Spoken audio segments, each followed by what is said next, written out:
నమస్తే. Welcome to BRK money control. నేను పద్మకి రోజు మనతో పాటు స్టూడియోలో ఉన్నారు. Founder of CEO, realtor oxygen legendary award winner, TEDx speaker doctor Nandi Rameshwar Rao గారు. వారిని అడిగి మరిన్ని విషయాలు తెలుసుకుందాం. నమస్తే సార్. నమస్తే అమ్మ. ఓకే సార్, ఇప్పుడు తెలంగాణలో రియల్ ఎస్టేట్ మనకు తెలిసిందే ఎంత ఫాస్ట్గా గ్రోయింగ్ ఉంది. ఇప్పుడు ఏపీలో సిచ్యువేషన్ ఏ విధంగా ఉంది? ఏపీలో రియల్ ఎస్టేట్ ఎలా ఉండబోతుంది, ఎలా ఉంటుంది? Real estate is always good. Present ఏపీది కావాలి. ఏపీది కొద్దిగా ప్రస్తుతానికి కొద్దిగా స్లోగానే ఉంది. ఎందుకంటే తెలంగాణ సిచ్యువేషన్ వేరు, ఆంధ్ర సిచ్యువేషన్ వేరు. ఆంధ్ర సీఎం ఎవరైతే ఇప్పుడు ఉన్నారో వెరీ స్ట్రాంగ్ పర్సనాలిటీ ఆయన, చంద్రబాబు నాయుడు గారు. ఆయనకి 3 సార్లుగా సీఎంగా అనుభవం ఉంది. యునైటెడ్ ఏపీని డెవలప్ చేసిన ఘనత ఉంది. సైబరాబాద్ ఆయన వచ్చిన తర్వాత డెవలప్ చేశాడు. అన్నీ కూడా ఉన్నాయి. Senior most politician, I think 70 సంవత్సరాల దాకా ఉంటాయేమో సార్కి. నరేంద్ర మోడీ గారిని పక్కన కూర్చున్న అర్హత మన ఎలక్షన్లో అటు పవన్ కళ్యాణ్ గారు, ఇటు చంద్రబాబు గారు కూర్చున్నారు. ఈయనకంటే చాలా పెద్ద పెద్ద మహనీయులు ఉన్నారు మిగతా పార్టీలు, కానీ వీళ్ళు కూర్చున్నారు. That is there strength. Chandrababu గారిని ఎవరిని పొలిటికల్ లీడర్ కంటే సీఈఓ అంటారు, అడ్మినిస్ట్రేషన్ చీఫ్ ఎగ్జిక్యూటివ్ ఆఫీసర్. స్టేట్కి సీఈఓ అంటే కంపెనీకి సీఈఓ పవర్ఫుల్. మీ కంపెనీ కూడా ఉంటారు, ప్రతి కంపెనీ మీడియా సీఈఓ అంటారు. సో ఆంధ్రాకి ఏమైందంటే జూన్ 2, 2024లో విడిపోయింది. యాజ్ పర్ రీఆర్గనైజేషన్ యాక్ట్ ప్రకారం 10 సంవత్సరాలు కామన్ క్యాపిటల్ హైదరాబాద్. హైదరాబాద్ నుంచి వచ్చిన రెవెన్యూ వెళ్ళేది వాళ్ళకి. ఇప్పుడు వాళ్ళకి రెవెన్యూ లేదు. అన్ఫార్చునేట్లీ ఫస్ట్ టర్మ్లో ఏం డెవలప్ చేసి సెకండ్ టర్మ్లో కొలాప్స్ అయింది. What ever reasons. కానీ ఇప్పుడు డెవలప్ చేయడానికి ఆయన డబ్బులు కావాలి. 12 లక్షలు 11 లక్షల కోట్ల అప్పు ఉంది. తెలంగాణకి 7-8 లక్షలు కూడా ఉంటే 12 లక్షల కోట్లు 11 లక్షలు ఉంది. అప్పుకి తీర్చడానికి ఇంట్రెస్ట్ కట్టడానికి మళ్ళీ అప్పు తీసుకుంటున్నారు. That is the situation. So ఇప్పుడు అమరావతి అనేది క్యాపిటల్ అనేది చూపించుకోవడానికి ఏమీ లేదు. ఆంధ్రాకి క్యాపిటల్ ఇప్పుడు Amaravati just born baby. So shape రావాలంటే 3 టర్మ్ పడుతుంది, 3 to 5 years పట్టినప్పటికీ కొద్దిగా పెరుగుతుంది. ఇప్పుడైతే కొద్దిగా స్లోగానే ఉంది, బట్ పెరిగినాయి ఆల్రెడీ. మీకు అనాలిసిస్ చూసుకుంటే కనుక లాస్ట్ టైం ఎలక్షన్ డిక్లేర్ చేసినప్పుడు కొద్ది రేట్లు పెరిగాయి. చంద్రబాబు వస్తాడు అనే నమ్మకంతో బాబు గారు. ఎలక్షన్ అయినప్పుడు ఇంకొద్ది పెరిగాయి. ఎగ్జిట్ పోల్ రోజు ఇంకొద్ది పెరిగాయి. చంద్రబాబు సీఎం అయిన తర్వాత ఇంకా పెరిగాయి. అంటే 2-3 నెలల్లో 4 సార్లు పెరిగింది. కొద్దిగా ఆర్టిఫిషియల్ హైప్. కానీ ఇప్పుడు ఒక స్టెబిలిటీ వస్తుంది మార్కెట్లో. ఏంటంటే రీబిల్డ్ చేస్తున్నారు. ఏదైతే కాన్ఫిడెంట్ కస్టమర్కి పోయిందో దాన్ని రీబిల్డ్ చేస్తున్నారు. చెడ్డ పేరు రావడం చాలా easy.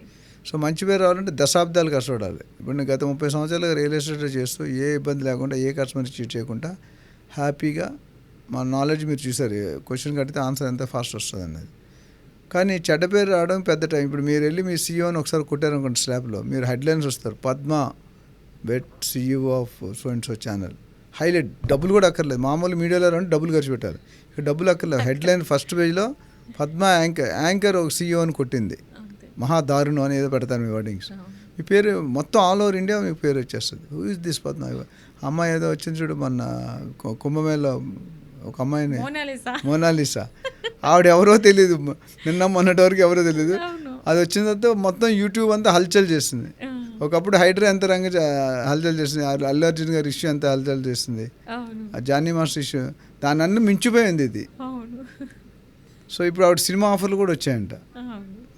So what time saying అలా పేరు, కానీ ఆ పేరు మంచిది కాదు. మొనాలిసాకి వచ్చిన పేరు మంచిదే, ఈ చెడ్డగా వచ్చిన పేరు మంచిది కాదు. If you want to have a good name you should work for years, decades.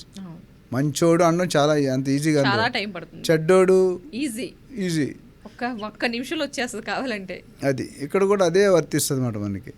So అందుకని మీరు ఏది కొనుక్కోవాలన్నా యూ గో ఫర్. ఇప్పుడు డాక్టర్ కావాలంటే డాక్టర్ దగ్గరికి వెళ్తారు, అట్లా లాయర్ కావాలంటే లాయర్ దగ్గరికి వెళ్తారు. మరి రియల్ ఎస్టేట్ ఎక్స్పర్ట్ కావాలంటే ఏజెంట్ దగ్గరికి వెళ్ళాలిగా, వెళ్ళారుగా. మనం రియల్ ఎస్టేట్ చీట్ చేస్తాడు అందరూ చేరండి. 1-2-3% ఉంటారు, 90% అందరూ కరెక్టే ఉంటారు. ఏదో ఇప్పుడు రియల్ ఎస్టేట్లో ఉన్న వాళ్ళకి నేనేం చెప్తానంటే, ఎవరైనా ఇన్వెస్టర్ కానీ, బయ్యర్ కానీ, ఏజెంట్ కానీ, బిల్డర్ కానీ రియల్ ఎస్టేట్లో రానియాలంటే భూమాత అంత పేషెన్స్ ఉండాలి, ఆకాశం అంత ఆశ ఉండాలి. ఆశ ఎప్పుడైతే అత్యాశకి వెళ్ళిందో చీటింగ్ మొదలవుతుంది. ఈ ప్రీ లాంచ్ స్కామ్లు అన్నీ అక్కడే. క్యారెట్ చూపిస్తారు, ఇంత డిస్కౌంట్ ఇస్తూ ఉంటారు, తర్వాత మొత్తం నా గరక నా ఘాటుగా, ఇది ఉండదు అది ఉండదు. సో అక్కడ ఇబ్బంది పెడతారు. So real estate is very good. It's not a 100-meter dash, it's a marathon. 100 meter పరిగెడితే రియల్ ఎస్టేట్లో ఇంక్రీజ్ రిటర్న్స్ రావు. మీకు అర్థమవుతుందా? అవును. సో ఏపీలో వచ్చేసరికి నేనేం చెప్తానంటే ప్రస్తుతం పికింగ్ స్టేజ్లో ఉంది, కానీ పికప్ అవడానికి టైం పడుతుంది. కానీ ఈ సమయంలో కొనుక్కుంటే మంచిదే కదా. డెఫినెట్గా మంచిది, ఎందుకంటే తక్కువ రేట్లకు వస్తాయి మీకు. అవును. ఇప్పుడు ఏపీలో ఏంటంటే మీకు క్యాపిటల్ సీడ్ యాక్సెస్ రోడ్ అని ఉంది, అక్కడ 60-70 వేలు నడుస్తుంది గజం. 60-70 వేలు అంటే ఎక్కువ ఏపీకి. కానీ కొన్ని రోజులు అయితే అదే 1-2 లక్షలు అవుతుంది. ఎప్పుడు అవుతుంది? అక్కడ హైదరాబాద్ అమరావతిలో ఉన్న ఇన్ఫ్రాస్ట్రక్చర్ పెరగాలి, అమరావతి క్యాపిటల్ కనిపించాలి, సిటీ బిల్డ్ అవ్వాలి, government quarters, IAS quarters, governor బంగ్లా, ఐఏఎస్ ఆఫీసర్స్ అందరూ కూడా ప్లాన్ బాగుంది, మంచి ప్లాన్ చేశారు, ల్యాండ్స్కేపింగ్ కానీ డిజైనింగ్ కానీ. దీనికి సింగపూర్ ఆర్కిటెక్ట్ అనుకుంటా. కానీ అది ఫిజికల్గా కనిపించలేదు. జో దిక్తా హై ఓ బిక్తా హై. కనిపించబోతే నమ్ముతా. సో నమ్మడానికి చంద్రబాబు నాయుడు కంప్లీట్గా, లోకేష్ గారి the entire team cabinet is working towards the enhancement. Permission easy చేస్తున్నారు government, building permissions. So funding తెస్తున్నారు. గౌతమ్ అదానీ, తర్వాత Mukesh Ambani, Microsoft, Google, Equinix, Elon Musk, Tesla, వీళ్ళందరూ కూడా యూట్యూబ్ రకరకాలుగా they are inviting to the state. ఒకసారి వాళ్ళు ఫండింగ్ ఇప్పుడు ప్రాసెస్ డాక్యుమెంటేషన్లో ఉంది. ఒకసారి ఫండ్స్ రిలీజ్ అయ్యి ఇప్పుడు ఆల్రెడీ సెంట్రల్ గవర్నమెంట్ 15,000 కోట్లు మన అమరావతికి ఇచ్చింది. తర్వాత inner ring road, outer ring road, ఇవన్నీ కూడా ఎయిర్పోర్టు, ఇప్పుడు ఎయిర్పోర్ట్ కూడా బాగా ఎక్స్టెండ్ చేస్తున్నారు. వైజాగ్లో భోగపురం ఎయిర్పోర్ట్ ఉంది. సో అవన్నీ వచ్చి ఆల్రెడీ రేట్లు పెరిగాయి. ఇవన్నీ రావడానికి కొద్ది టైం పడుతుంది. సో ఎవరైనా ఇన్వెస్టర్ ఇప్పుడు ఇన్వెస్ట్ చేసుకుంటే డెఫినెట్గా 120% right time.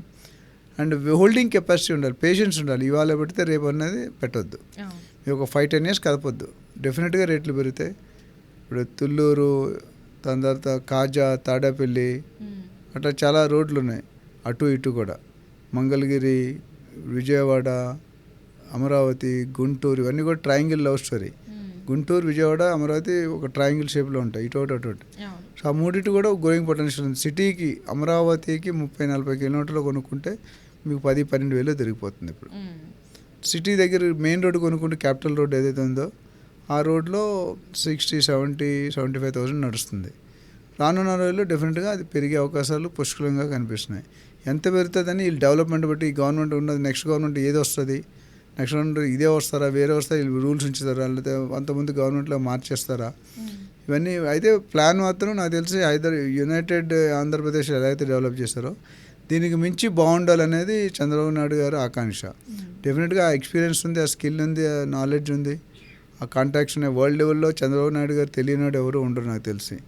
As a CM కాకుండా యాజ్ ఎ పర్సన్ ఆయన ఐటీ ఇండస్ట్రీకి ఎంత సపోర్ట్ చేశారు. ఒక టర్మ్ ఎలక్షన్ కూడా ఓడిపోయారు, ఐటీకి సపోర్ట్ చేశారు, రైతులు నెగ్లెక్ట్ చేశారు, ఎలక్షన్ కూడా ఓడిపోయారు. సో ఐటీ అనేది ఆయన ఐ థింక్ బ్లడ్లో ఉన్నట్టు. ఐటీ అంటే ఆయనకి చాలా, సైబరాబాద్ సిటీనే నియమించాడు. ఇప్పుడు మేబీ ఫైనాన్షియల్ డిస్ట్రిక్ట్ గచ్చిబౌలి అన్నీ కూడా సైబరాబాద్ కింద వస్తాయి. సో వచ్చినప్పుడు ఆ డెవలప్మెంట్ మనం చేసిన ఘనత చూసాం. కానీ అప్పుడు ఏంటంటే డబ్బులు ఉన్నాయి ఏపీలో, ఇప్పుడు ఇక్కడ డబ్బులు లేవు, ఎంప్లాయ్మెంట్ లేదు, ఇన్ఫ్రాస్ట్రక్చర్ లేదు, రోడ్స్ లేవు, కనెక్టివిటీ లేదు.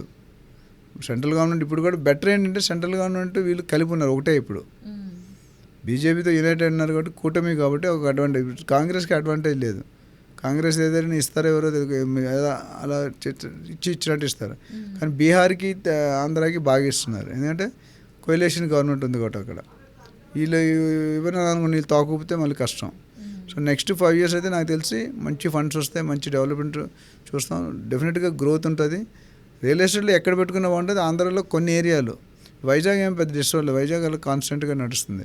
ఇప్పుడు డిస్టర్బ్ అయింది వల్ల అమరావతి క్యాపిటల్, ఇప్పుడు క్యాపిటల్ స్టార్ట్ అయింది కాబట్టి మనం ఏం చేస్తున్నారు, అంతకుముందు హాఫ్ కంప్లీటెడ్ బిల్స్ 70% ఆ బిల్డింగ్స్ ఫస్ట్ ఫోకస్ చేసి కంప్లీట్ చేస్తున్నారు. ఒక షేప్ కనిపిస్తుంది, టవర్స్ చూడగానే ఒక లుక్ రావాలి, ఆ లుక్ అండ్ ఫీల్ కోసం ట్రై చేస్తున్నారు. తర్వాత స్లోగా ఈ మిగతా ఏఐసిటీ కూడా స్కిల్డ్ వర్సిటీ 50,000 మంది ఫ్రీ ట్రైనింగ్ ఇస్తా అన్నారు. IT corridor, SCZ, sports city, ఇక్కడ ఏవైతే హైదరాబాద్ ఉన్నాయో అన్నీ కూడా అక్కడ రిప్లిక్ అవుతుంది. ఇవి ఇద్దరు కాంపిటీషన్ అవుతారు. ఇక్కడ తెలంగాణ సేమ్, అక్కడ ఇద్దరు ఒకటే పార్టీ నుండి వచ్చారు. ఆయన పెద్దనే, ఆయన చిన్న తమ్ముడు, ఇద్దరు కాంపిటీషన్ చేస్తే 2 స్టేట్లు బాగుపడతాయి. నేను బేసికల్ ఆంధ్రాలో పుట్టి తెలంగాణలో సెటిల్ అయ్యాను, ముల్కీ అంటారు ఇప్పుడు. సో నా ప్రకారం 2 తెలుగు విడిపోయాయి కానీ బట్ 2 తెలుగు రాష్ట్రాలు మంచిగా డెవలప్ అవ్వాలనే ఆకాంక్ష మన అందరికీ ఉంటుంది. మనం ఏ ప్లేస్కున్నా 2 తెలుగు అనేది common. So definitely it will grow, but it will take some time. ఒకసారి అది ఇన్వెస్ట్ చేసేటప్పుడు జాగ్రత్త చర్యలు తీసుకోవాలి. అది నేను అంతకుముందు ఎపిసోడ్లో కూడా చెప్పాను, ఎవరైనా కావాలంటే ఆ వీడియో చూసుకోవచ్చు. Definitely they have to take care, take the precautions while investing లీగల్గా లిటిగేషన్ లేకుండా చూసుకోవాలి. తర్వాత ప్రీ లాంచ్లో పెట్టొద్దు. అన్ని పర్మిషన్ సిఆర్డిఏ పర్మిషన్ ఉంటుంది అక్కడ, క్యాపిటల్ రీజియన్ డెవలప్మెంట్ అథారిటీ. ఆ పర్మిషన్ చూసుకొని రేరా పర్మిషన్ ఉంటేనే మీరు ముందుకు వెళ్ళడం చాలా అయితే ప్లాట్ అయినా విల్లా అయినా ఏదైనా. డెఫినెట్గా హైదరాబాద్ పోలీసు చాలా రేట్లు తక్కువ ఉన్నాయి. కంపారిటివ్లీ ఇన్వెస్ట్ చేసే వాళ్ళు హ్యాపీగా ఇన్వెస్ట్ చేసుకోవచ్చు. థ్యాంక్ యూ సో మచ్, మంచి ఇన్ఫర్మేషన్ ఇచ్చారు. థ్యాంక్ యూ అమ్మా.